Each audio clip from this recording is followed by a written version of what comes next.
Hello, alors dans cette vidéo on va apprendre à déplacer les pions dans YAG. Alors tout d'abord je vais dire quelques mots pour les gens qui connaissent déjà YAG et qui sont habitués à l'ancien système de déplacement. Donc je présente dans cette vidéo un nouveau système de déplacement des pions qui est entièrement en 3 dimensions et qui a été refait pratiquement à partir de 0 pour remplacer l'ancien système qui était plutôt à 2 dimensions. Le nouveau système devait être capable de travailler sans sol, évidemment c'est le but, mais aussi de gérer les décollages, atterrissages et déplacements sur le sol quand il y en a un. Et il devait faire tout ça en tenant compte des possibilités offertes par YAG pour les déplacements des pions, c'est-à-dire les déplacements en groupe, la conservation des formations, le chevauchement des créatures, etc. Donc le fonctionnement interne de ce système est beaucoup plus compliqué que celui du précédent, et à cause de ça, même si j'ai bossé très dur pour essayer d'automatiser un maximum de choses et pour rendre tout ça aussi intuitif et confortable que possible pour l'utilisateur, ce système est évidemment un petit peu plus compliqué que le précédent, donc j'espère que ça vous fera pas fuir. Naturellement, il n'y a que le temps et les retours utilisateurs qui diront si ça fonctionne, et si ça fonctionne pas, et ben ça continuera d'évoluer jusqu'à ce que ça soit bon. Voilà, alors aussi si vous oubliez tout ce que je raconte dans cette vidéo, n'oubliez pas de jeter un œil au panneau d'aide qui est ici et qui contient toutes les informations nécessaires. Vous voyez, en cliquant sur les boutons correspondants, on a les infos, et qui contient également un lien externe vers un PDF qui contient lui-même des aides-mémoires visuelles qui reprennent l'essentiel de ce que je raconte dans cette vidéo rapidement et synthétiquement. Donc voilà, si vous oubliez tout, n'oubliez pas le panneau d'aide. Voilà, tout ceci étant dit, même si les grands principes restent identiques à la version précédente de YAG, je ne vais supposer ici aucune connaissance préalable de façon à ce que cette vidéo soit autonome et autosuffisante. Alors, on va démarrer avec les principes de base sur le sol, qui sont très similaires à ceux du système précédent, et puis à partir de là, on décollera, on partira dans la 3e dimension. Donc, tout d'abord, vous pouvez remarquer sur le sol une sphère transparente qui suit les mouvements de ma souris. Donc elle représente la position de la souris dans le monde 3D, dans le monde de YAG. Donc j'appellerai ça le curseur de 3D, ou plus simplement le curseur ou la souris, peu importe, quand il n'y a pas de confusion possible. Alors pour déplacer un pion, pour déplacer les pions, il va d'abord falloir qu'on les sélectionne, et on a plusieurs moyens de faire ça. Tout d'abord, on peut simplement cliquer sur un pion, et vous voyez que quand un pion est sélectionné, il fait apparaître son curseur sous la forme d'un tore transparent à ses pieds ici, comme vous voyez.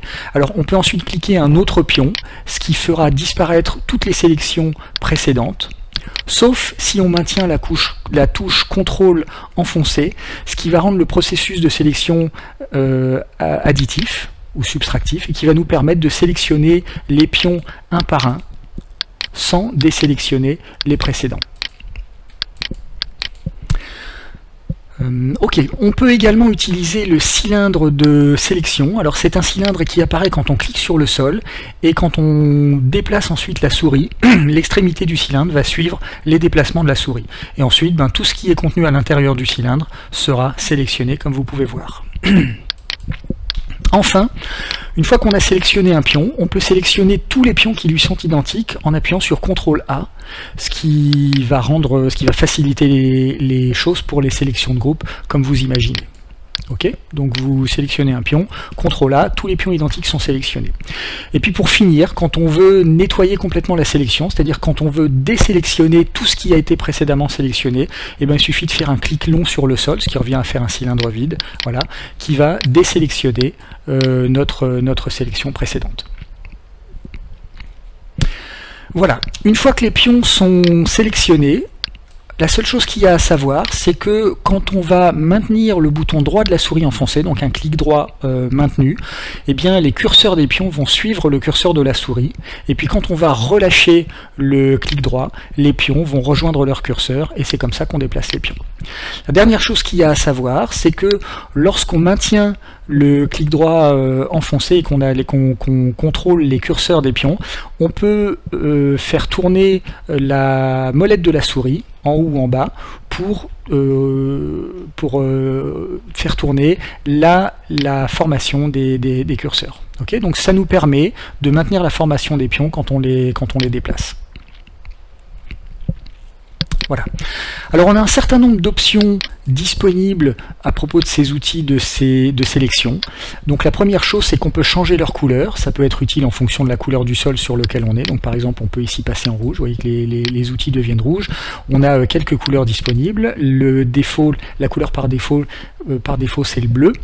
On peut également augmenter la luminosité des outils de sélection en cliquant sur ce petit bouton ici. Vous voyez que là, leur brillance est largement augmentée. Donc encore une fois, sur certains sols, ça peut permettre de les rendre plus visibles et ça peut être pratique. On peut également les rendre totalement invisibles. Vous voyez, en cochant cette case-là, les outils deviennent invisibles. Alors ils sont toujours là, mais ils ne sont plus visibles. Donc vous voyez ici, je clique sur la fille et puis je peux l'envoyer se balader. Je peux également utiliser le curseur de sélection qui est toujours là pour déplacer des pions en groupe. Alors naturellement, dans ce mode-là, il faut avoir un peu d'expérience et savoir ce qu'on fait, parce que sinon on voit rien. Alors l'intérêt de ce mode, c'est que si on veut faire une animation, par exemple un petit court-métrage ou quelque chose comme ça, ou si on partage son écran avec des gens et qu'on ne veut pas que les outils de sélection viennent polluer la visibilité, eh bien ce mode-là peut être tout à fait utile. Donc évidemment, dans la suite de la vidéo, je décoche pour qu'on voit les outils. Et puis, on a une dernière option ici, qui est une grille qui va nous permettre de mesurer les distances. Et l'intérêt de cette grille, c'est qu'elle est locale et qu'elle va suivre les mouvements de la souris. Alors, pour rappel, il existe déjà une grille identique dans YAG, ça existe depuis longtemps. On peut l'activer ici, et elle va afficher sur le sol des hexagones ou des carrés. On peut évidemment modifier la couleur et la taille de la grille. Voilà, mais ça ne fonctionne que quand il y a du sol. Et donc, pour pouvoir gérer la même chose quand il n'y a pas de sol, eh bien j'ai fait une petite grille locale que vous pouvez voir ici, qui va suivre le curseur de la souris, qui va nous permettre de gérer les distances quand on est dans l'espace.